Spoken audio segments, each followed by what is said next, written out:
everyone, it's your favorite CEO, Miss Flo, and welcome to Neon Mike, where the conversation just glows. I am here with some of my new favorite people that I've been going to your parties for, I think, over a year, 2 years now. Welcome to Plus Ultra Entertainment. Can you guys introduce yourselves real quick? Hi, I'm Roquois. I'm the co-owner of Plus Ultra Entertainment. I'm Geo, the other co-owner of Plus Ultra Entertainment.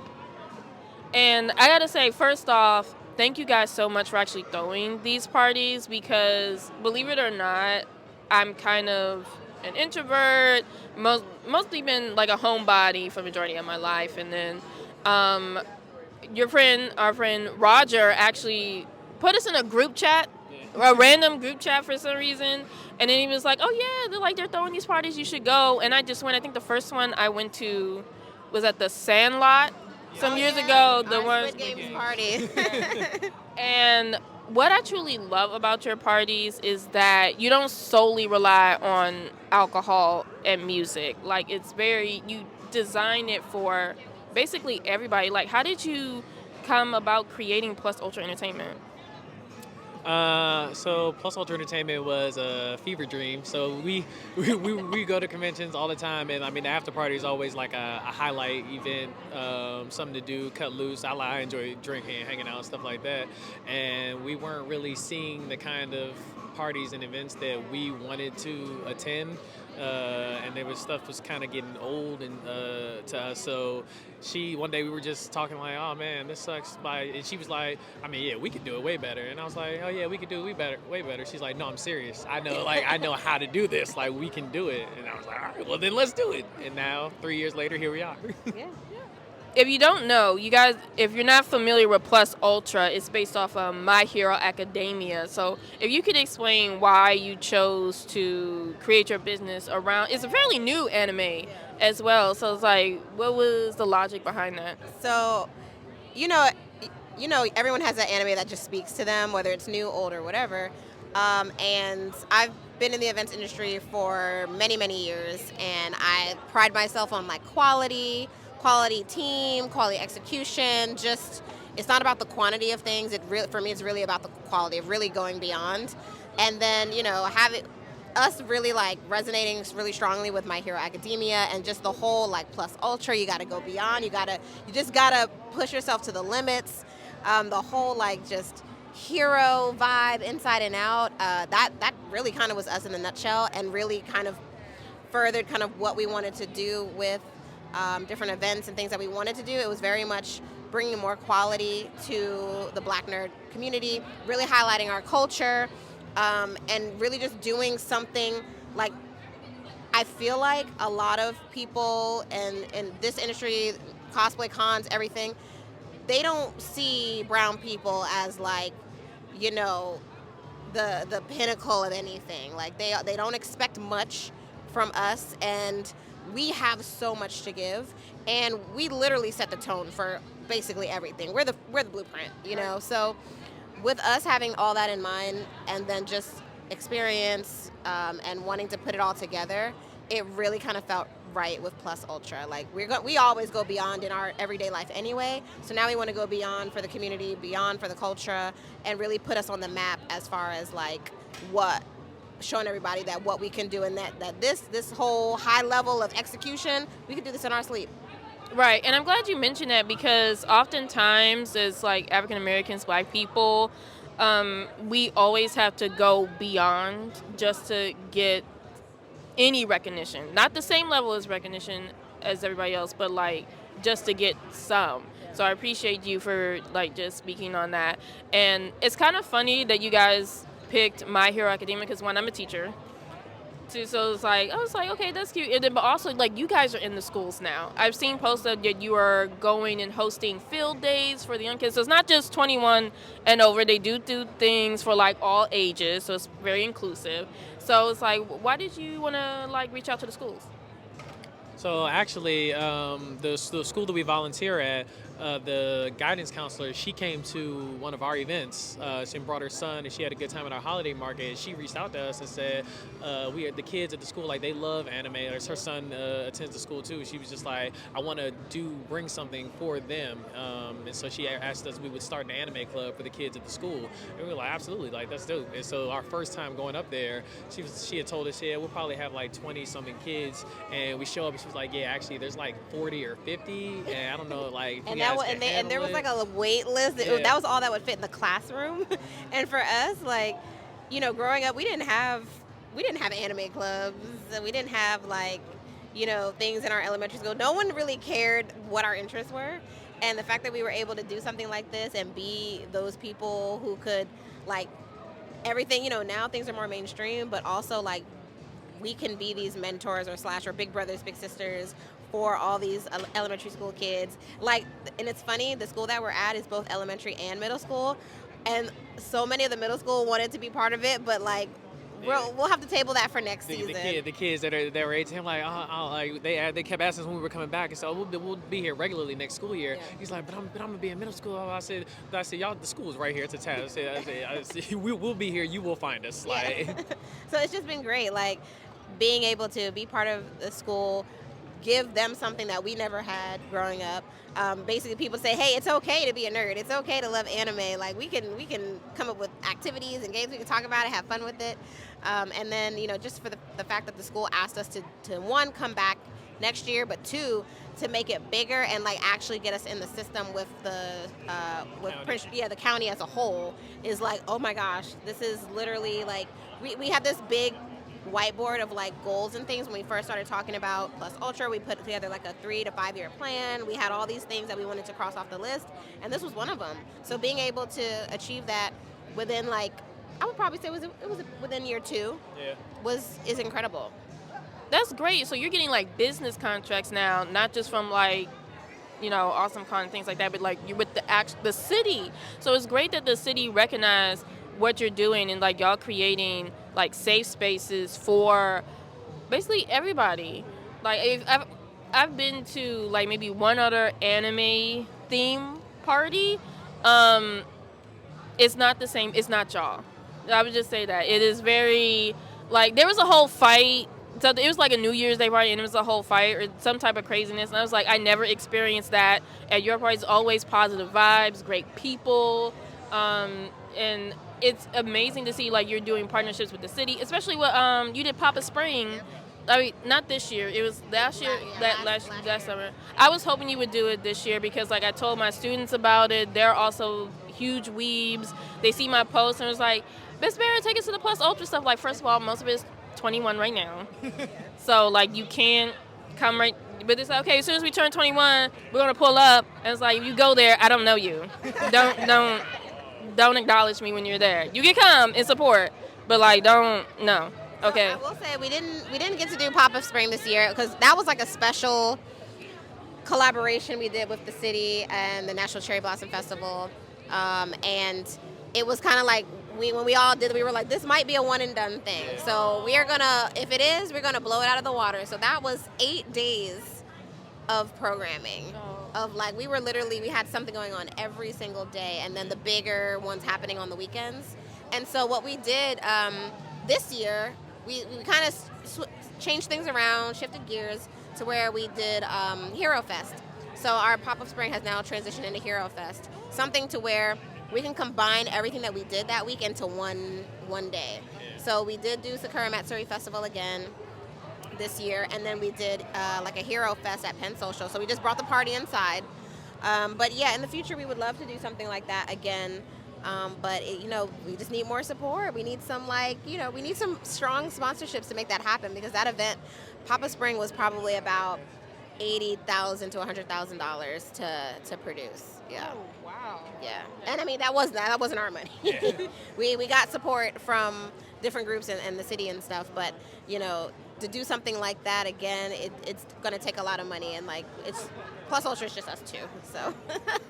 Got it.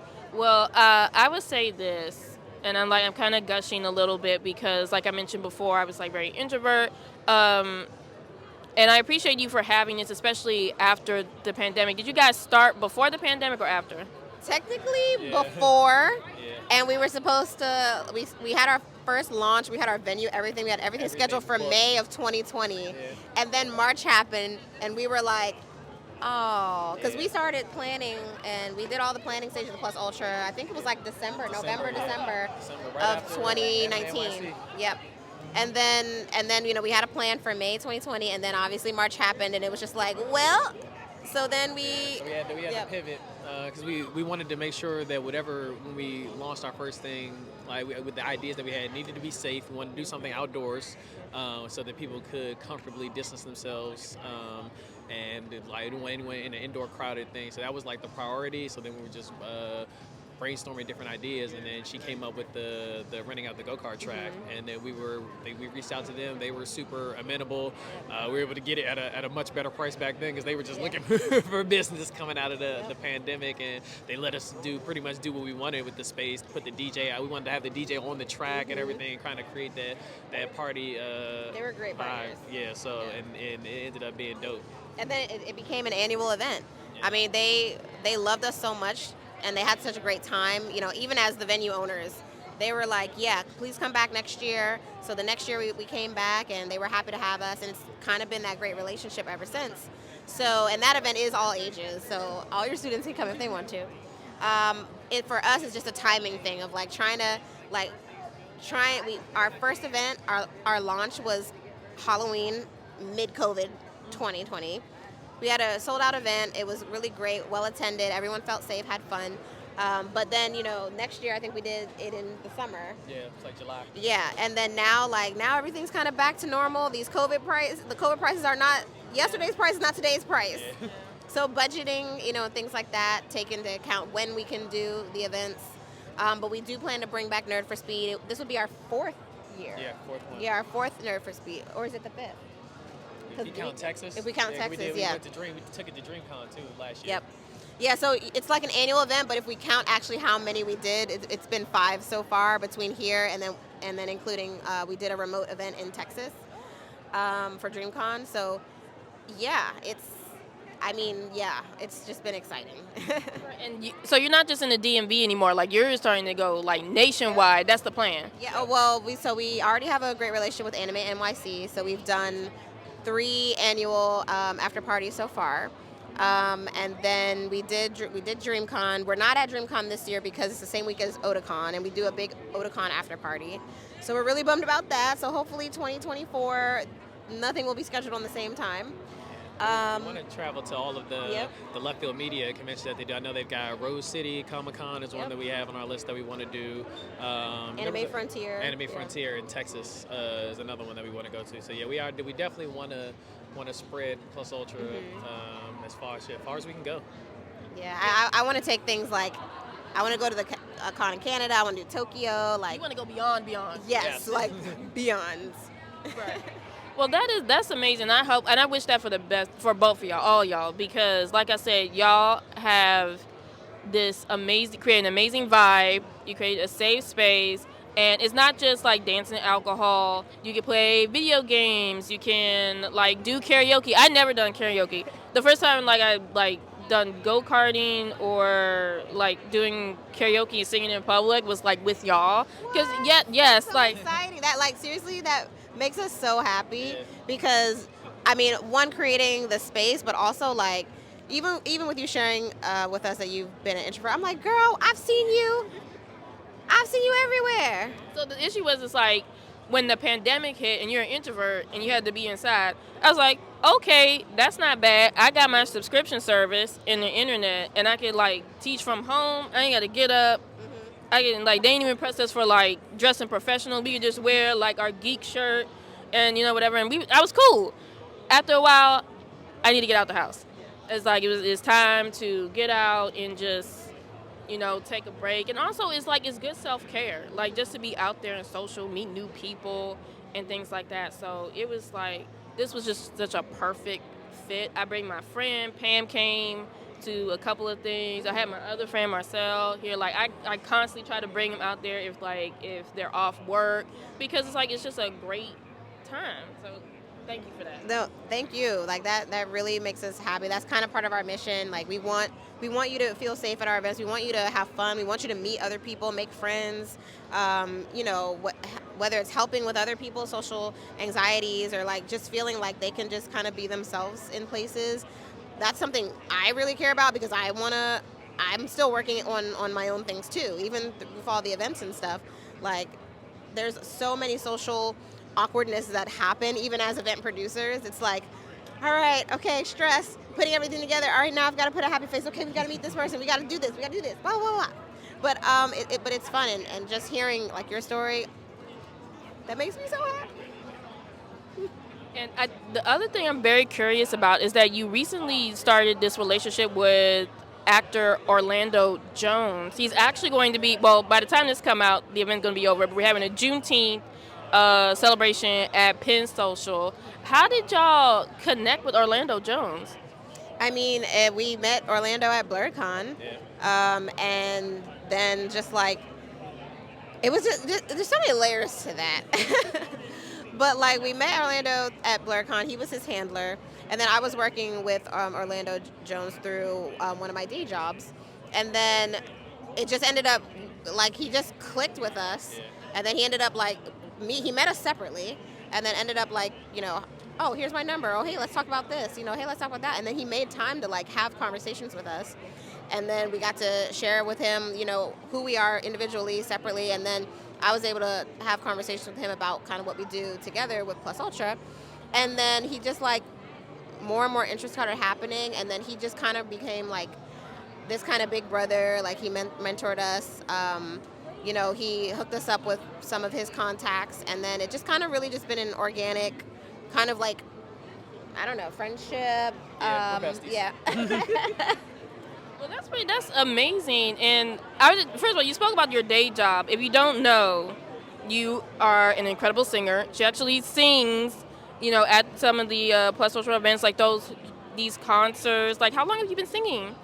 Ooh, I mean, singing, I've probably been singing out the womb. But like professionally, I've been working in studios and things like that since I was 18. So I've been writing with different record labels, artists, producers. I literally like lived in a studio for like 8 or 9 years. And then, you want to go solo, you want to have your own projects, you want to do things like that. So I started doing that. And eventually, like, I've always been a nerd, but like I've always wanted to figure out a way to blend these two things together. And then I was able to kind of figure that out through, starting Plus Ultra, and really even feeling more open to include like some of my nerd references and things like that into my music, and like slowly like figuring out, and I'm still actively like figuring out like who I really am with my music. Like I know who I am on the inside. Showing that on the outside and then projecting that through music is like, it's a very complicated thing. It's like, oh well, you're not, you don't look this certain way like this artist does, and this that, and I'm just trying to be myself. Right. And trying to be myself doing music has been the longest road possible. But I enjoy it. I love being able to perform at conventions, our events, and I love being able to put other musicians on and other entertainers. And no one really knows a lot about his interests. I do. He loves comedy. He's an amazing comedian. And just even through meeting Orlando Jones, we've now been able to slowly incorporate his passions into what we do. And that's important to me because like we figured out a way to incorporate what I do and what I love with Plus Ultra, and now being able to do that with him, that brings it full circle.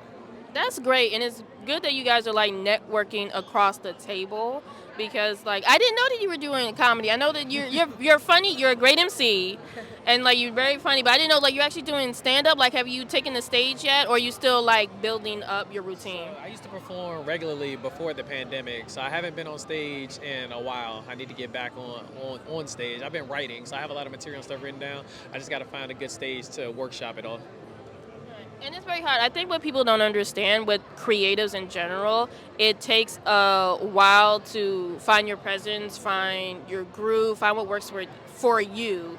And like you guys are working independently. You're not with the label anymore. You're doing everything on your own, which is better, because I feel like, and I've talked about this with some other like comic book creators. They're like they just appreciate being independent and not being told what to do or who they are or having their art compromised. So it's great that you guys are working together, incorporating this one passion with this other, and just it's just expanding, and it's a beautiful thing to see. And so again, thank you guys so much for speaking with me today and taking the time out of your day. Please make sure that you follow Plus Ultra Entertainment on all social media. I think you guys have a Twitch channel. I saw that. We do. We need to start using Yeah. it. I was like, There's so many things on the to-do list. Like, we've started so many things. Like, we have this amazing web show coming out soon. We've been really busy and like getting the time to put it all out. Like, it's happening. It's definitely happening. But I did want to say congratulations to you. Like, since we've met you, you've started your business and you've been thriving, and all your content has been amazing. And like, thank you for thinking of us to be part of your show. oh, thank you so much. It's like I was thinking with the Twitch channel, if y'all partner with the Game Room, and if y'all could like stream during your parties, that's like, but well, it depends on the bandwidth. That's always a factor. But again, you can follow Plus Ultra Entertainment on all the social platforms. Thank you again for speaking with me, and don't be afraid to go beyond. And I hope that you guys enjoy this glowing conversation. I'll catch you guys in the next episode. Bye.